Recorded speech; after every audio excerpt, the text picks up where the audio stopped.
که خټک یو سبزه یم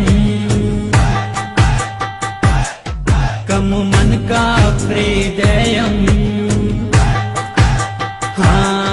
که خټک یو سبزه یم که مومن کا فریده. په دې مزار کې د منونو خاورو لاندې د پښتون قام اتل او نامتو سپهسالار سردار ملک احمد خان بابا پابدي خوب اوده دی. دا د تاریخ هغه روښانه مشال دی چې د خپلې توري په برېښنا د تاریخ پاڼې څیرلي او په بلې اړولي دي او په تاریخ کې یې په وړاندې ځل یوسفزي قام د غلامۍ د زنځیرونو نه آزاد کړي او د یو خپلواک ریاست پښتونخوا مالک یې ګرځولې دي. 1500 کاله پس نن هم پښتانه په دې جنت هیواد کې ډېر په ویاړ او اوچتو سترګو ژوند کوي. ملک احمد خان یوسفزی په کال 1980 کې د کابل په خاوره د یو توریالي پښتون سردار سلطان شاه په کور کې سترګې غړولې وې. په ډېر وړوکوالي کې یتیم شو نو د پالنې ذمہواري یې خپل تر ملک سلیمان شاه په غاړه شو. دا په دغه وخت د یوسفزي د قام سردار و. دوی د ملک احمد خان په تربیت کې سکمې پرې نه خودو. خپل قبيله ملک احمد خان ته په ډېر کم عمر کې د مشرۍ پټکي په سر کړو او کله چې په یوسفزو د مغولو زور سیوا شو نو ملک احمد خان سره د خپل قبيله د کابل نه پیښور ته راغلو او د پښتنو د پاره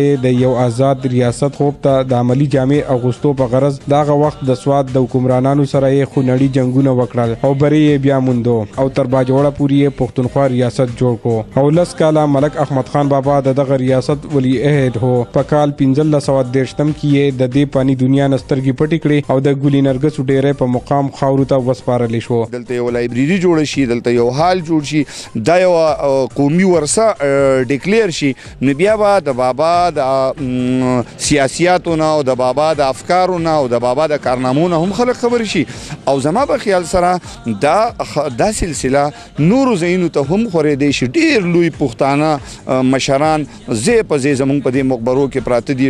لہذا دا دې محفوظ کړی شي دې ته د یو کس یو نمایندل د کېنولی چې د خیال ساتي د صفای خیال ساتي دلته څوک راځي هغه ګایډ کوي دا مزار په ټیم باندې مدنۍ په ټیم کولاوي نو د دې مزار چې کم تقدس ته هغه زنګ پزړونه کې موجود وي. د پښتو د عظیم اتل په دې ګمنامه مقبره کې د پنو د عوامي نېشنل پارټۍ په دوري حکومت کې صوبایي حکومت د دوی د مزار د جوړولو یو درنه منصوبه شروع کړه خو د بده مرغه دغه منصوبه سرته ونه رسیده او نیمګړی پاتې شوه چې له کبله د پښتنو د یو لوی شخصیت مزار کندر پروت دی. کچري دا مزار محفوظ کړی شي نو د لر او بر پښتانه به د عقیدت په نظر دلته راځي.